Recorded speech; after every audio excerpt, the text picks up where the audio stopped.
Antarctica మన భూమి మీద అత్యంత చల్లగా ఎవ్వరు వెళ్లలేని, ఇంకా చెప్పాలంటే అసలు అర్థం కాని ప్రదేశం. ప్రపంచంలో ఉన్న మంచులో ఏకంగా 90% ఇక్కడే ఉందంటే ఆలోచించండి. మరి ఇంత పెద్ద మంచుఖండం తనలో ఎన్నెన్ని రహస్యాలు దాచుకుని ఉందో కదా. సరిగ్గా ఈ మాటతోనే మనం ఈ ప్రయాణాన్ని మొదలు పెడదాం. ఇక్కడ ఈ మంచు కింద దాగి ఉన్న ఏదో ఒక విషయం బహుశా మనకు తెలిసిన చరిత్రనే తిరగరాయొచ్చేమో అన్న ఆలోచనతో ముందుకు వెళ్దాం. అసలు ప్రశ్నేంటంటే, ఈ ఖండం నిజంగా దేన్ని దాస్తోంది? ఆ మంచుతెరల వెనుక అసలు రహస్యమేంటి? పదండి, కొన్ని ఆధారాలను లోతుగా పరిశీలిద్దాం. ఎన్నో శతాబ్దాలపాటు వరల్డ్ మ్యాప్లలో అంటార్క్టికా అంటే ఓ తెల్లటి ఖాళీ స్థలం అంతే.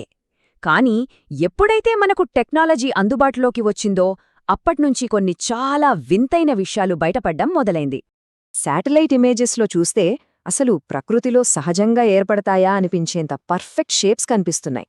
అంతేకాదు, అక్కడ ఏదో కనిపెట్టారు, కాని దాన్ని బయటికి రానివ్వట్లేదు.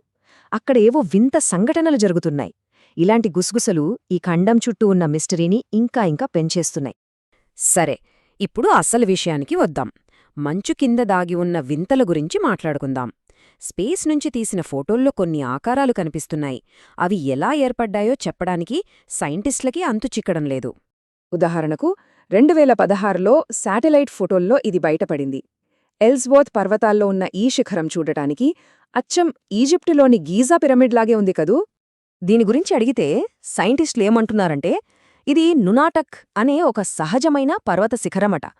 కొన్ని లక్షల ఏళ్లుగా గాలి, మంచు వల్ల కోతకు గురై ఇలా తయారయిందని వాళ్ళ వాదన.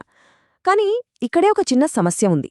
ఒక సహజమైన పర్వతానికి అచ్చంగా 4 వైపులా ఇంత పర్ఫెక్ట్గా, సిమెట్రికల్గా ముఖాలుండటమనేది చాలా అంటే చాలా అరుదు. ఈ పిరమిడ్ ఒక్కటే కాదు, ఇంకా ఉన్నాయి.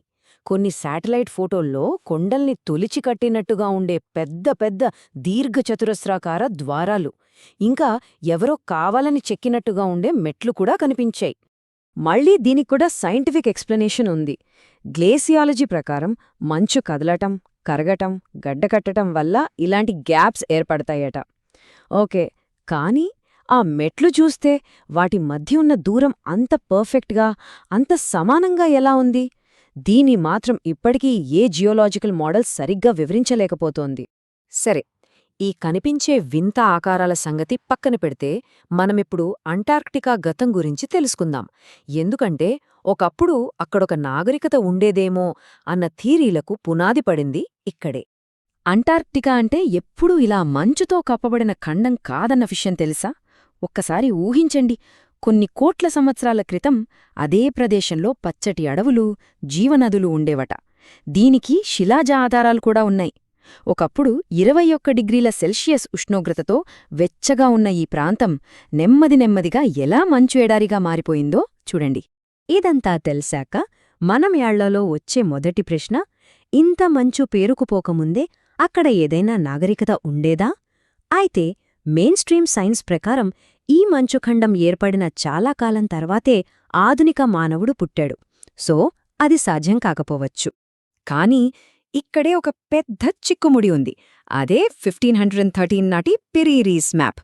ఈ మ్యాప్ ఎందుకంత స్పెషల్ అంటే, ఇందులో అంటార్క్టికా తీరప్రాంతాన్ని గీశారు, అది మంచు లేకుండా. దాని అసలు భూభాగం ఎలా ఉంటుందో అలా. అసలు ట్విస్ట్ ఏంటంటే, అంటార్క్టికాను అధికారికంగా కనుక్కున్నదే 1820లో.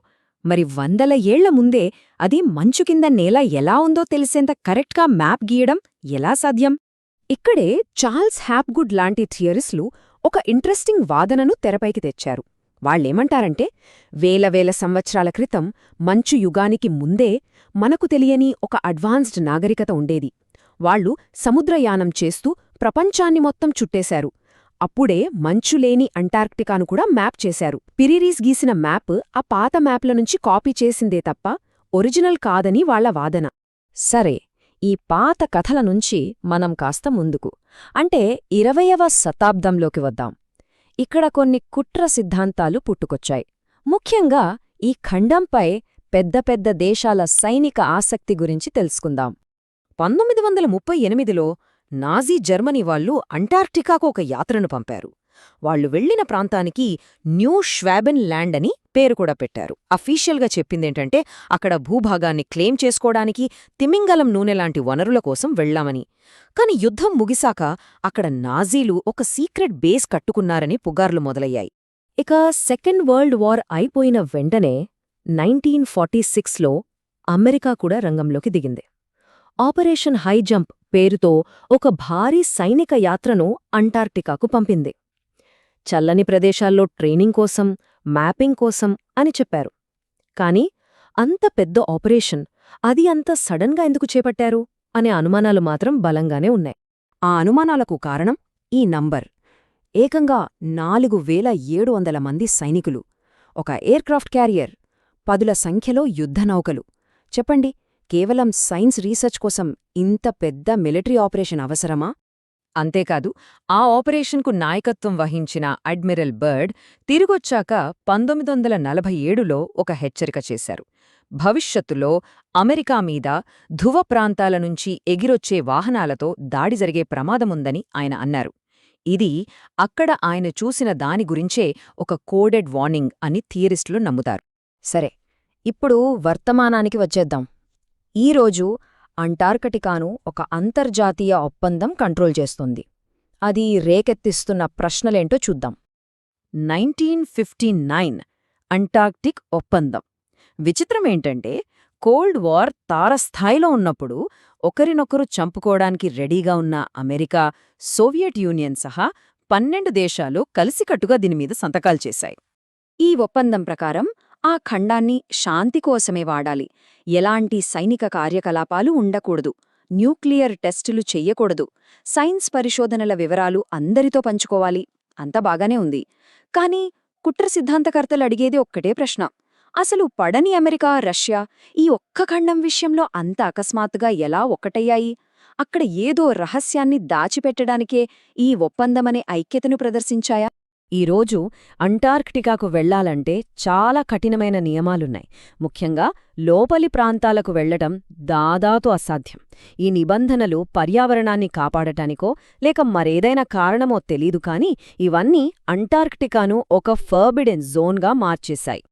కాబట్టి చివరిగా మన ముందు మిగిలే ప్రశ్న ఇదే: ఈ ఖండం చుట్టూ ఇన్ని కఠినమైన నిబంధనలు ఎందుకు? దానిని ఎందుకు అంత ఏకాంతంగా ఉంచుతున్నారు?